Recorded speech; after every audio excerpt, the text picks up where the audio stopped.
ఈ లోయ ఎప్పటికీ ముగియనట్టు అనిపించవచ్చు. ఒక్కొక్క అడుగు భారంగా అనిపించవచ్చు. కొన్ని రోజులు శ్వాస కూడా కష్టంగా ఉండొచ్చు. గందరగోళ సందిగ్ధ సమయాలు మదిని పిండి పిప్పు చేస్తా ఉంటే వినండి, ఈ లోయకు అంతం ఉంది. ఈ శ్రమని దాటుతారు. మీరు దీన్ని దాటి వెళ్ళేటప్పుడు మీరు ఒంటరిగా లేరు.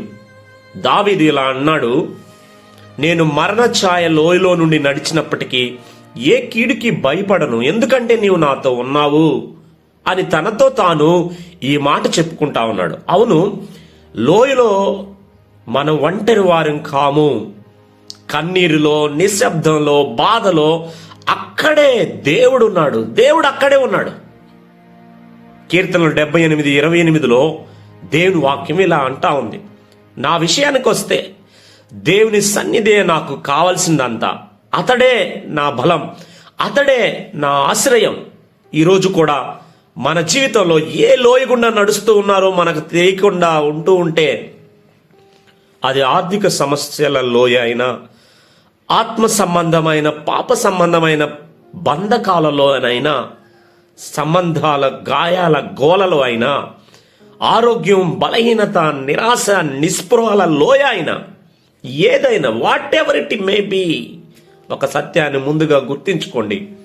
ఆ లోయలో మీరు నడవక ముందే దేవుడు అక్కడ ఉన్నాడు.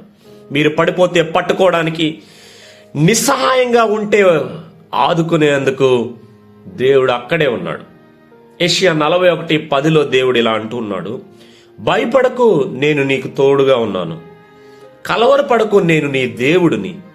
నేను నిన్ను బలపరుస్తాను, నీకు సహాయం చేస్తాను. నా నీతి గల కుడి చేతితో నిన్ను ఆదుకుంటాను. పర్వత శిఖరాల పైన జీవితం అందంగా ఉంటుంది. అక్కడ దృశ్యం అద్భుతం. కానీ అక్కడే మనం ఎక్కువ కాలం ఉండం. అసలైన ప్రయాణం, అసలైన జీవితం, అసలైన ఎదుగుదల, అభివృద్ధి మన ఆత్మకు వచ్చే బలపరిచే క్షణాలు లోయల్లోనే, శ్రమల్లోనే, కృంగిదల్లోనే, ఓటమిలోనే. అవును, లోయలు కఠినమైనవి ఉండొచ్చు. అదే లోయల్లో దేవుడు మీతో, నాతో, మనతో అతను మాత్రమే చేయగలిగిన అద్భుతమైన పని చేస్తాడు. బలహీనంగా ఉన్నప్పుడు ఆయన మీ బలంగా నిలబడతాడు.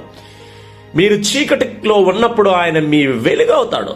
మీరు ఒంటరిగా ఉన్నప్పుడు ఆయన మీ చేతిని పట్టుకుని నడిపిస్తాడు. కాబట్టి నెమ్మదిగా శ్వాస తీసుకొని, విశ్వాసాన్ని పురుకొల్పుకొని గుండెల్లో ఇలా చెప్పుకుందాం, ప్రభు నాతో ఉన్నాడు కాబట్టి నేను భయపడను.